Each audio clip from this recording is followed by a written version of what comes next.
लाखों कर्मचारियों को बड़ी राहत। अब यूपीएस में भी मिलेंगे ओपीएस जैसे फायदे। सरकार ने जारी की है अधिसूचना। एकीकृत पेंशन योजना के तहत रिटायरमेंट और डेथ ग्रेच्युटी की लंबे समय से मांग की जा रही थी। इस पर अब सरकार ने बड़ा कदम उठाया है। आइए जानते हैं क्या है पूरी खबर। केंद्र सरकार ने लाखों केंद्रीय कर्मचारियों को बड़ी राहत दी है। दरअसल सरकार ने यूनिफाइड पेंशन स्कीम के तहत कर्मचारी को रिटायरमेंट और डेथ ग्रेच्युटी का लाभ देने का फैसला लिया है। ऐसे में नेशनल पेंशन सिस्टम यानी कि एनपीएस के तहत काम करने वाले कर्मचारी यूपीएस चुनकर भी सुरक्षित और बेहतर पेंशन सुविधा का फायदा उठा सकते हैं। बता दें कि एकीकृत पेंशन योजना यूपीएस के तहत रिटायरमेंट और डेथ ग्रेच्युटी की लंबे समय से मांग की जा रही थी।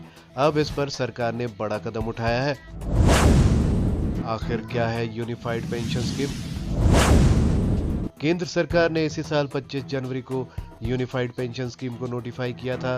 इस योजना को लाने की वजह नेशनल पेंशन सिस्टम के तहत काम करने वाले केंद्रीय कर्मचारियों को पुरानी पेंशन योजना यानी कि ओपीएस की तरह ही गारंटेड पेंशन मुहैया करवाना है। इस योजना के तहत कर्मचारी और सरकार दोनों का कंट्रीब्यूशन होगा। हालांकि कर्मचारी अभी भी ओपीएस की मांग कर रहे हैं क्योंकि यूपीएस में अभी भी ओपीएस जैसे विकल्प नजर नहीं आ रहे हैं। हालांकि सरकार ने कोशिश की है और इस दौरान सरकार ने ग्रेच्युटी को लेकर अधिसूचना जारी कर दी है।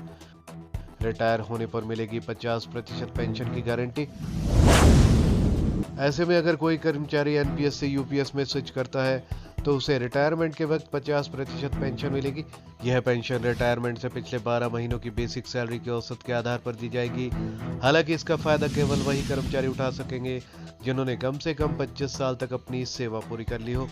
कम से कम 10,000 मिलेगी पेंशन। वहीं कोई कर्मचारी जल्दी रिटायरमेंट चाहता है तो वह अपनी सेवा कम से कम 10 साल पूरी कर ले तो उसे रिटायरमेट के बाद हर माह कम से कम 10,000 रुपए की पेंशन मिलेगी। इसके अलावा अगर किसी कर्मचारी की मौत हो जाती है तो उसके परिजनों को आखिरी पेंशन का 60% हिस्सा दिया जाएगा। बता दें कि यूपीएस चुनने वाले कर्मचारियों को बेसिक सैलरी और महंगाई भत्ते यानी कि डीए का 10% योगदान देना पड़ेगा, जबकि केंद्र सरकार की ओर से 18.5% कंट्रीब्यूशन दिया जाएगा। सरकार ने ग्रेच्युटी नियमों को भी किया है साफ। गौरतलब है कि सरकार ने यूनिफाइड पेंशन स्कीम यूपीएस के तहत डेथ ग्रेच्युटी के नियमों को भी स्पष्ट किया है। बुधवार को पेंशन और पेंशनभोगी कल्याण विभाग ने अपने एक आदेश में कहा है कि central civil services payment of gratuity under NPS नियम 2021 के तहत कर्मचारी को रिटायरमेंट और डेथ ग्रेच्युटी मिलेगी।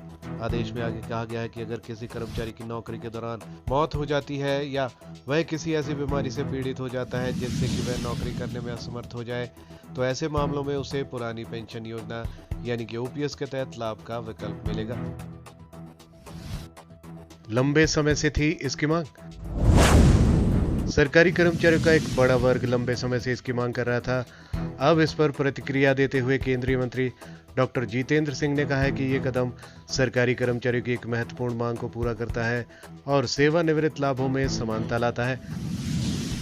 उन्होंने कहा कि नया प्रावधान राष्ट्रीय पेंशन प्रणाली के तहत सभी श्रेणी के कर्मचारियों की सोशल सिक्योरिटी सुनिश्चित करने की सरकार की प्रतिबद्धता को दर्शाता है। डॉक्टर जितेंद्र ने कहा है कि स्वतंत्रता के बाद पहली बार किसी सरकार ने नए नियम बनाने के बजाय अनावश्यक नियमों को खत्म करने में गर्व महसूस किया है। उन्होंने 1600 से अधिक पुराने प्रावधानों को निरस्त करने का हवाला दिया, जिनमें से कई औपनिवेशिक युग की विरासतें हैं। केंद्र सरकार और कर्मचारियों के बीच संवाद करने वाली संस्था national council joint consultative machinery NCJCM के सचिव शिव गोपाल मिश्र ने कहा है कि अगर सरकार ऐसा कह रही है तो इसका हम स्वागत करते हैं, लेकिन यूपीएस और ग्रेच्युटी दो अलग अलग चीजें हैं और अलग अलग नियमों से संचालित होती है। यूपीएस में जब इसे मिला दिया गया है तभी हमने अपना पक्ष रख दिया था। ये फैसला तभी हो गया था।